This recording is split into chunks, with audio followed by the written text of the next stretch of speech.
ज्योतिष में आने वाली दशाएं। जी हाँ, ज्योतिष शास्त्र की दशाएं होती हैं, इस बात का आप सबको मालूम है। और आप अपनी कुंडली देखना भी जानते ही होंगे, आपको पता भी होगा कि आपकी दशा क्या चल रही है। लेकिन क्या आपको मालूम है कि अंक ज्योतिष के अंदर भी होती हैं दशाएं? जी हाँ, न्यूमरोलॉजी के अंदर भी होती हैं दशाएं।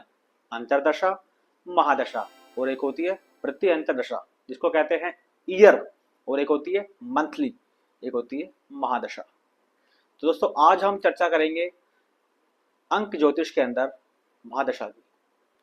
दोस्तों मैं राकेश गौर, एक वैदिक अंक शास्त्री। दोस्तों हमारे जीवन के अंदर हमारी दशाओं का बहुत बड़ा रोल होता है। जी हाँ, हमारी लाइफ में इवेंट का घटित होना, चाहे वो इवेंट आपके बैड हो, चाहे वो इवेंट आपके लिए गुड हो। दोस्तों दशाएं हमारी लाइफ को पूरी तरह से कंट्रोल करती हैं। जी हाँ, जब दशाएं अच्छी होती हैं तो हम लाइफ में छक्के मारते हैं, और जब दशाएं खराब होती हैं तो हम परेशान परेशान परेशान रहते हैं। दोस्तों आज हम चर्चा करेंगे अंक ज्योतिष के अंदर महादशा कैसे निकाली जाती है, यानी आप अपनी महादशा अंक शास्त्र के द्वारा कैसे निकाल सकते हैं। यदि आपके पास ये वीडियो आ चुकी है तो अब आप भी खुद अपने आप से अपनी महादशा निकाल सकते हैं दोस्तों, और आप जान पाएंगे कि किस ग्रह का यानी कौन सा नंबर आपके ग्रिड में आ रहा है। यानी दशाओं के माध्यम से आपकी बर्थ ग्रिड के अंदर कौन सा ग्रह, कौन सा नंबर आ चुका है। दोस्तों बिना विलंब किए शुरू करते हैं आज की इस वीडियो को। दोस्तों 120 साल की दशाएं होती हैं ज्योतिष शास्त्र के अंदर, जिसे कहते हैं विंशोत्तरी, और यहाँ अंक ज्योतिष के अंदर होती है 45 साल की महादशा।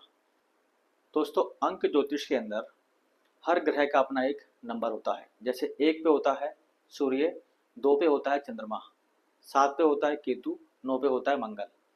और यदि हम इन संख्याओं को यानी 1 से लेके 9 तक की संख्याओं को एक साथ जोड़ देंगे तो योग आता है 45। तो इसीलिए दोस्तों हमारे पास होती है 45 साल की महादशाएं। और जो भी ग्रह होता है आपका, यानी आपके पास मान के चलिए दशा आ रखी है 3 नंबर की, तो उसकी दशा रहेगी आपके पास 3 साल के लिए महादशा।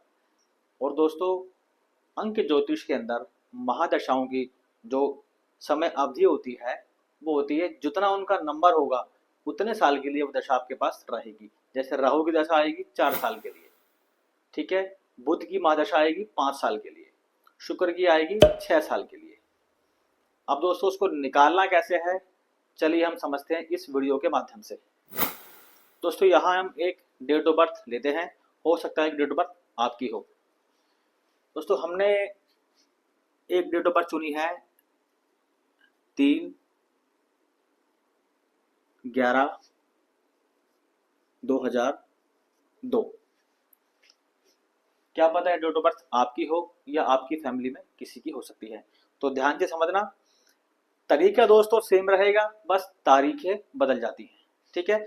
हम निकालेंगे महादशा। तो हम महादशा के लिए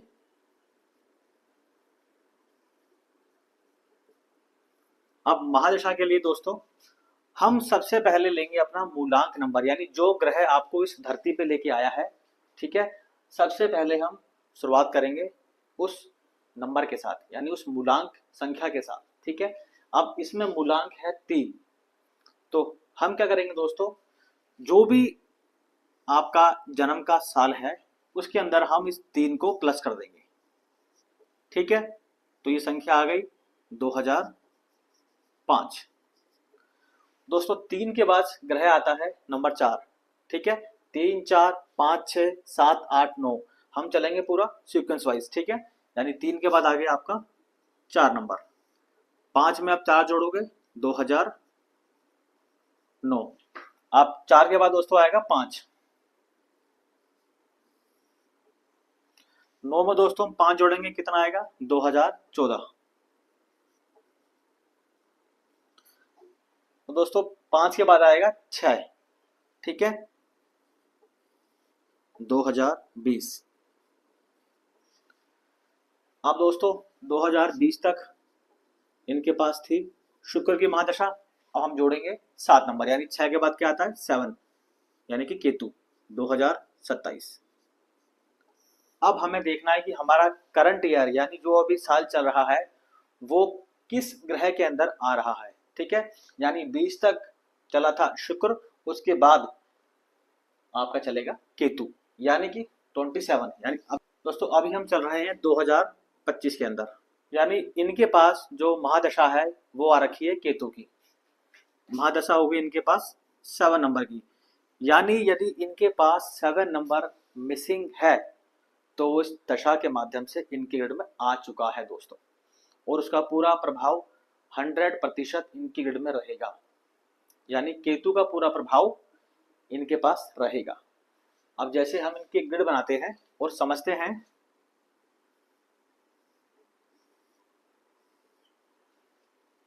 3, 1, 2। दोस्तों ये जो सेंचुरी का नंबर होता है इसको हम नहीं लेते, यानी वैदिक ग्रिड के अंदर सेंचुरी का नंबर नहीं भरा जाता। ठीक है, अब हम लेंगे इनका भाग्यांक नंबर, यानी 3 और 1 4 और 5 6 7 8 9। ठीक है, 2 और 2 4 5 6 7 8 9, यानी भाग्यांक हो गया इनका 9 नंबर। अब जो इनकी महादशा है ये हम इनकी यहाँ पे भर देंगे।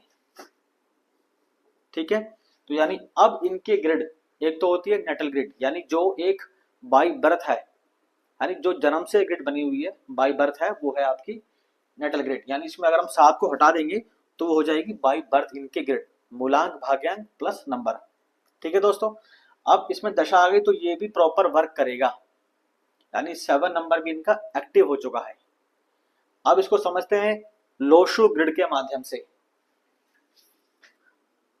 अब जैसे मान के चलिए इनका हम बनाते हैं लोशु ग्रिड। ठीक है, 3 नंबर है, 2 बारी 1 है, उसके बाद 2 नंबर है, उसके बाद फिर 2 नंबर है। लोशु ग्रिड के अंदर दोस्तों सेंचुरी का नंबर भर देते हैं। वैसे तो ये कॉमन संख्या होती है, इसका ज्यादा फर्क नहीं पड़ता, लेकिन फिर भी लोशु के अंदर इस संख्या को भरा जाता है। ठीक है, अब निकालते हैं इनका भाग्यांक नंबर। मूलांक लिख दिया हमने, अब भाग्यांक नंबर है 9 नंबर। अब ये है इनकी लोशु ग्रिड और ये है इनकी वैदिक ग्रिड। अब दोस्तों ये बताओ कि यदि आपको प्रिडिक्शन करना हो, यानी आपको कोई इवेंट देखना हो, यानी आपको कोई दशा देखनी है अंक शास्त्र के माध्यम से, यानी अंक ज्योतिष के माध्यम से, तो हम लेंगे वैदिक ग्रिड को। और दोस्तों मैं आपको इस वीडियो के माध्यम से एक चीज स्पष्ट कर देता हूं, यदि आपके पास कोई योग मिसिंग है, जैसे मान के चलिए 4 5 6, आपके पास 5 नंबर मिसिंग है, 4 नंबर है, 6 नंबर है, हम बात कर रहे हैं लोशु ग्रिड की, तो जब भी आपके पास 5 नंबर की दशा आएगी तो वो आपका प्लेन पूरा एक्टिव हो जाएगा। ठीक है, अब जैसे मान के चलिए आपके पास 4 5 6 है, यानी आपके पास राजयोग है, जैसा कि आपको बताया जाता है। ठीक है, आपके पास राजयोग है, लेकिन दोस्तों यदि मान के चलिए 5 नंबर की दशा आ रखी है तो हो जाएगा आपके पास 55, यानी बुध हो गया आपका नेगेटिव। दोस्तों ये मैं एक बहुत डीपली आपको बता रहा हूं कि किस प्रकार से महादशा और अंतरदशा आपके योगों को बनाती भी है और बिगाड़ती भी है। तो दोस्तों आप सिर्फ इस पर डिपेंड मत रहना कि आपके पास 4 5 6 है, 8 1 6 है, ठीक है, या 2 5 8 है, या 9 5 1 है, ऐसा नहीं होता। वो आपके नेचर में तो रहेगा, लेकिन इवेंट कब होंगे आपकी लाइफ में वो करता है दशा। तो दोस्तों उम्मीद करता हूं कि आपको ये वीडियो समझ में आई होगी। यदि आप भी मुझे कमेंट करके बताएंगे कि आपकी दशा क्या चल रही है, तो हो सकता है मैं उसमें आपकी हेल्प करूं, कि आपको बताऊं कि आपको क्या करना चाहिए और क्या नहीं करना चाहिए। थैंक यू सो मच दोस्तों। वीडियो यदि आपको अच्छी लगी हो और आपके कुछ नॉलेज में इजाफा हुआ हो तो दोस्तों आप मेरे को लाइक कर सकते हैं, शेयर कर सकते हैं वीडियो को, और मेरे इस चैनल को सब्सक्राइब कर सकते हैं।